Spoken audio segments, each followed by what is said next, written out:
اے ایمان والو اللہ سے ڈرو اور سچوں کے ساتھ ہو جاؤ۔ اچھا، ہم بچپن سے سنتے آئے ہیں کہ سچ بولنا چاہیے، جھوٹ نہیں بولنا چاہیے، لیکن کبھی ہم نے اس پہ غور کیا کہ سچ بولنا کیوں چاہیے؟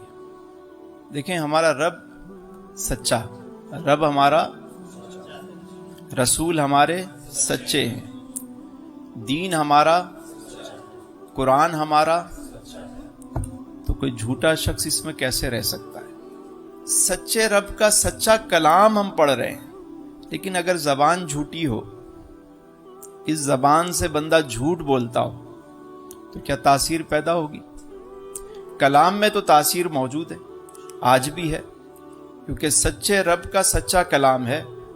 تو کلام سچا ہے، زبان سچی ہو جائے تو تاثیر پیدا ہو جاتی ہے۔ اتنا سا فارمولہ ہے، یعنی جھوٹا شخص کتنی ہی اذانیں دے دے، کبھی تاثیر پیدا نہیں ہوگی۔ اس جھوٹی زبان سے کوئی کتنا ہی واعظ و نصیحت کر لے، کوئی اثر پیدا نہیں ہوگا۔ بابا فرید علیہ رحمہ کے پاس ایک شخص آیا اور کہا، اپنی مجبوری کا ذکر کیا انہوں نے، تو آپ نے کیا کیا؟ سورہ اخلاص پڑھی اور ایک پتھر پہ دم کر کے دے دیا، وہ پتھر سونا بن گئے۔ کچھ عرصے بعد اس شخص کو ضرورت پڑی اور وہ پھر گیا اور اس نے کہا، میں تو سبع عشرہ کا قاری ہوں۔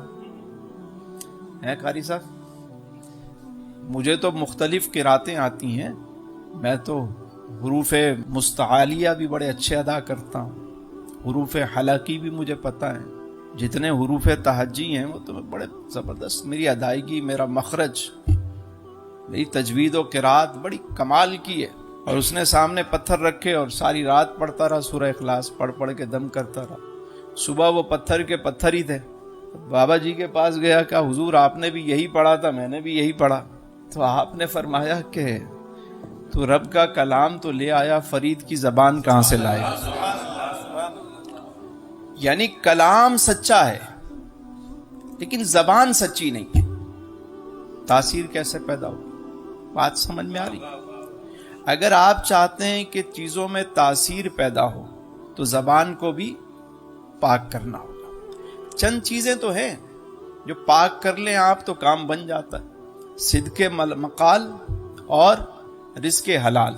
دیکھیں، باڈی کے اندر جو چیزیں جاتی ہیں نا، وہ کون سے رستوں سے جاتی ہیں؟ آنکھوں کے راستے سے دل میں چیزیں اترتی ہیں، خیالات پیدا ہوتے ہیں جو ہم دیکھتے ہیں۔ تو فرمایا آنکھ کو پاک کر لو، نگاہ کو، ہم کھانا کھاتے ہیں، انٹیک کرتے ہیں، چیزیں لیتے ہیں، تو فرمایا کہ اپنے لقمے کو پاک کر لو، رزق حلال کھاؤ۔ تیسری چیز یہ ہے، وہ ہے ہماری زبان، فرمایا اس کو پاک کر لو، بس پھر آپ کو کسی اور چیز کی پھر ضرورت نہیں پڑے گی۔